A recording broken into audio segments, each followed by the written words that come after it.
This is the video for Chapter 19, and it covers the geography of the North and the South. For each section in the interactive packet, you need to complete the scale, marking it before and after you complete the section essential questions, and the notebook questions. So for your preview assignment, the majority of you put Dade City as a community you lived in. So for transportation, which would be the way that people get around and things are transported, for Dade City, you'd put cars or public transportation like buses. For society, which is a body of individuals living as members of a community, so the members of the community of Dade City, we put a mixture of Southern, Northern, and Hispanic cultures. For the economy, which would be the types of businesses that are in the community, for the most part, Dade City has small businesses and farming, agriculture like the orange groves and cattle farming. And for the geography, or the land and climate in Dade City, you can say that it has hot and humid summers, short winters, a lot of rural farmland with citrus groves and cattle. So that's a quick recap of the preview assignment we did to start this lesson. In the first section, we're going to talk about the geography, or the land and the climate of a much bigger community, the North and the South. The lesson essential question we need to keep in mind while going through this chapter is, how is life in the North different from life in the South? So for this first section, geography, keep the lesson essential question in mind. How is the geography in the North different than the geography in the South? Because the geography impacts everyone's daily lives. So now, when we're talking about the North and the South, we're talking about the northern part of the United States, or the yellow on this map, and the South would be the green states on the map in front of you. So when we're talking about the differences between the North and the South, these are the two areas we are talking about. So look at the scale in front of you. Remember, assess yourself before and after the unit.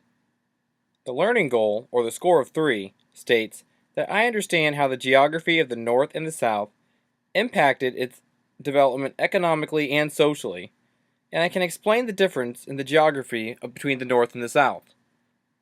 So when you can do this, you've met the goal of 3. The vocabulary you'll need to know for this chapter is deforestation, which is the clearing away of forests. So when you chop down forests to use that land for other purposes, it's deforestation. And the word geography, which is the land, climate, and people of a particular area. You need to know both of these words in order to fully understand this section. The section essential question that you need to keep in mind for this section is, the geography of the South supported the growing of cash crops in what ways? You're going to be looking for 3 specific ways that the geography of the South did support the growing of cash crops. From the rocky shores of Maine to the gently rolling plains of Iowa, the North had a variety of climates and natural features. Northerners adapted to these geographical differences by creating different industries and ways of making a living. All the northern states experienced 4 distinct seasons, from freezing winters to hot, humid summers, but the most northerly states, such as Maine and Minnesota, had colder winters and shorter summers growing seasons than states further south, such as Pennsylvania and Ohio. Different areas of the North had distinctive natural features. The jagged New England coast, for example, had hundreds of bays and inlets that were perfect for use as harbors. Shipbuilding, fishing, and commerce flourished in this area, while towns such as Boston became very busy seaports. Inland from the sea lay a narrow, flat plain with a thin covering of rocky soil. Farming was not easy here, so instead the people turned to trades and crafts, and others moved west searching for better farmland. New England's hills rose sharply above V-shaped valleys carved by steep streams.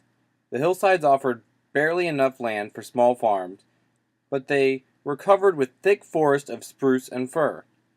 New Englanders found that they could make money by harvesting timber. The wood was used for shipbuilding and in trade with other countries. Farther south in New York, Pennsylvania, and New Jersey, broad rivers like the Hudson and the Delaware had deposited rich soil over the plains. People living in these areas supported themselves by farming.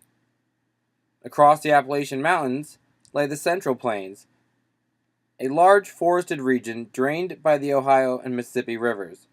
The Central Plains boast some of the best agriculture soil in the world. From Ohio to Illinois, settlers cleared the forest to make way for farms. The clearing of the forests is known as deforestation. By 1850, Americans had cleared over 177,000 square miles of what used to be dense forest. We're now going to shift from talking about the geography of the North to the geography of the South. The South extended from Maryland south to Florida, and from the Atlantic coast west to Louisiana and Texas.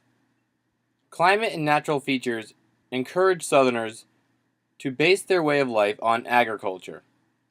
Compared to the North, the Southern states enjoyed mild winters and long, hot, humid summers. Plentiful rainfall and long growing seasons made this a perfect place for raising warm weather crops that would have withered and died further north.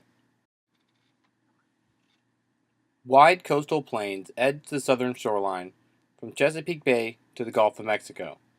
These fertile lowlands stretched inland for as much as 300 miles in parts of the South. Along the coast, the plains were dotted with swamps and marshes. These damp lowlands were ideal for growing rice and sugarcane, which thrived in warm, soggy soil. Indigo was grown on the dry land above the swamps, and tobacco and corn were farmed further inland. Above the plains rose the Appalachians. Settlers who ventured into this rugged backcountry carved farms and orchards out of the rolling hills and mountain hollows. Some backcountry farmers worked on the land so steep that it was joked that they kept falling out of their cornfields. An especially important feature of the South was its broad, flat rivers. Many of the South's earliest towns were built at the mouths of rivers. As many people moved away from the coast, they followed the rivers inland, building their homes and farms alongside these water highways. Ocean-going ships could even sail up southern rivers to conduct business right at the planter's private dock.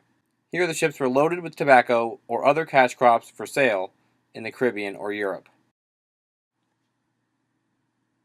Now, remember to answer the section central question in your interactive notebook. The geography of the South supported growing of cash crops in what ways? Use the examples I just gave you in this video. Once you've completed the scale, the section central question, and the notebook questions for the geography part of your interactive notebook, you've completed this section and you're ready to move on.